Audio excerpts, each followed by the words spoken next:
Good day, people. This is a brief discussion of Irving Goffman's classic work, Deference and Demeanor, from the book Interaction Ritual.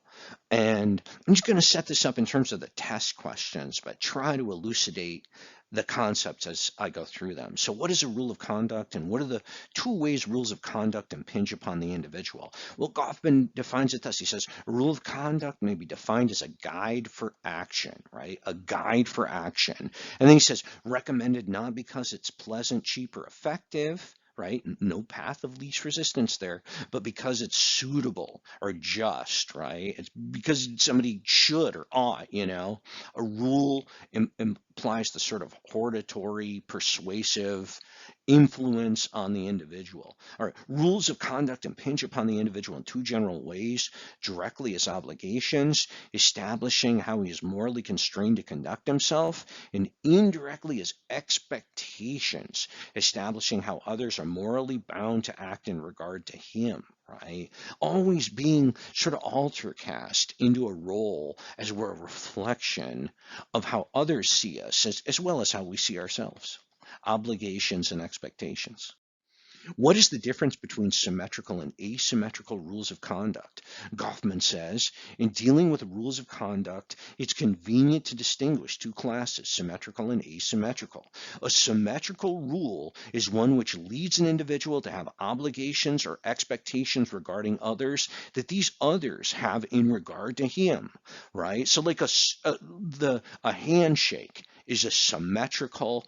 You stick your hand out, the other person is obligated to grab it, unless for some reason you offended that other person, right? But an asymmetrical rule is one that leads others to treat and be treated by an individual differently from the way he treats and is treated by them. And so, in more genteel culture, you open up the door for a lady, and that's asymmetrical.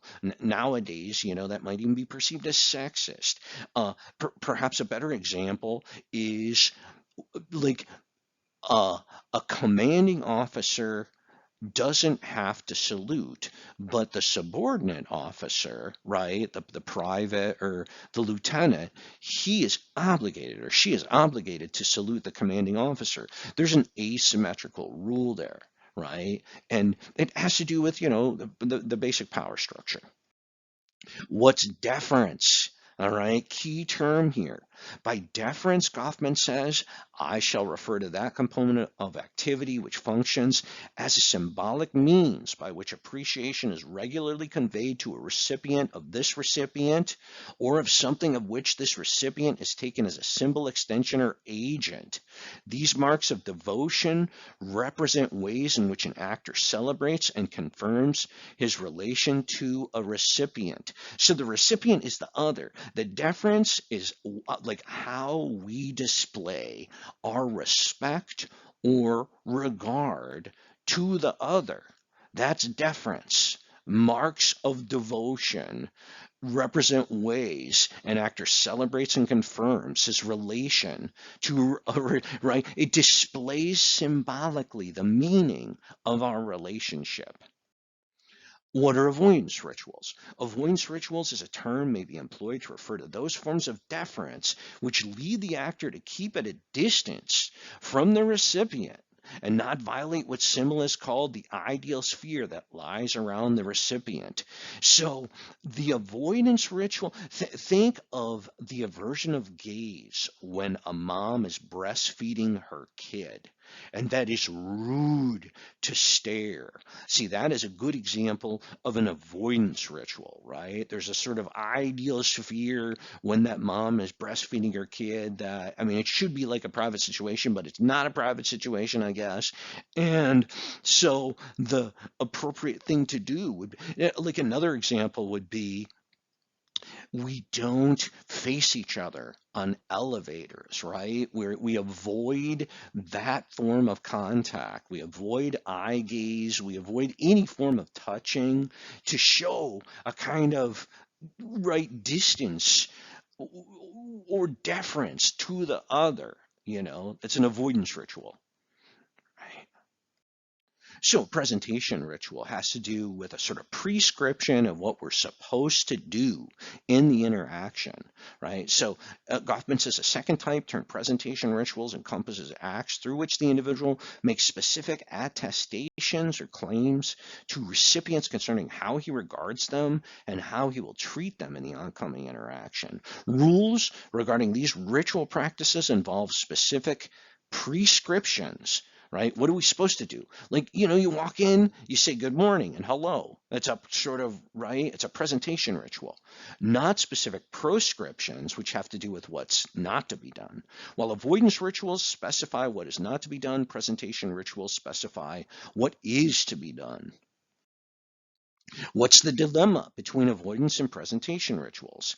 Goffman argues, as an implication of this dilemma, we must see that social intercourse involves constant dialectic between presentational rituals and avoidance rituals.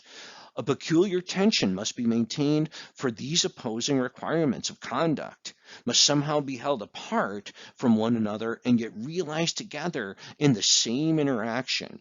The gestures which carry an actor to a recipient must also signify that things will not be carried too far, right? So this idea of it's so brilliant, right? There, like, we have to look people we have to look at people, right? But we can't look too much at people, right? We have to acknowledge somebody, but we can't like overly spend too much time acknowledging that person. It's like this dilemma. It's like in these rituals, there's an equilibrium, right? A kind of balancing point in which, there has to be enough there, right? You gotta, you can't ignore each other. Um, but like, I mean, imagine like a greeting could be something like good morning, or it could be this weird prolonged, where like, oh, too much information about good morning, how's your day, how's your health, blah blah blah. And it's this sort of, we got to know what's sort of appropriate versus what is too much. What is demeanor? Another kind of key concept. And Goffman says, by demeanor, I shall refer to that element of the individual's ceremonial behavior, typically conveyed through deportment, dress, and bearing, which serves to express to those in his immediate presence that he is a person of certain desirable or undesirable qualities. And really, like in a nutshell, it's how the person is acting. When you talk about demeanor, one of the synonyms is kind of deportment and bearing. They kind of mean something similar, as well as, dress. It has to do with everything spoken and unspoken that lets the other person know like what are the qualities of the self in relation to the other. It really, I mean, in a nutshell, you just have to know it's how one acts, one's performance as embodied in action. That's demeanor. Certainly, a very interesting aspect of ritual is its challenge or its inverse, and that's the kind of ceremonial profanation. So, Goffman says of the many kinds of ceremonial transgressions, there is one which a preliminary paper on ceremony is obliged to consider. It's the kind that appears to have been perpetrated on purpose and employ consciously the very language of ceremony to say what is forbidden.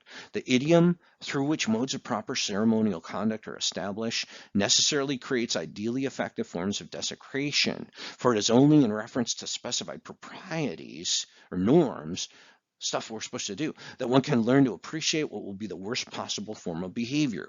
Profanations are to be expected, for every religious ceremony creates the possibility for a black mass.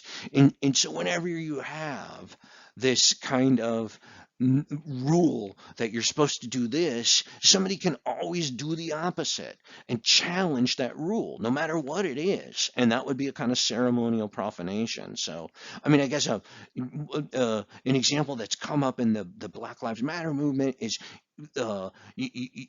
what, like kneeling for the national anthem is a ceremonial profanation, at least the way Goffman describes it. I mean, I'm not talking about the sort of politics of it or whether it's right or wrong or anything like that, but it's a kind of direct challenge to the status quo, right? So Goffman goes so far as to say that the rules of conduct which bind the actor and the recipient together are the bindings of society. That these kind of these aspects of deference and demeanor are really what holds us together and give our lives meaning.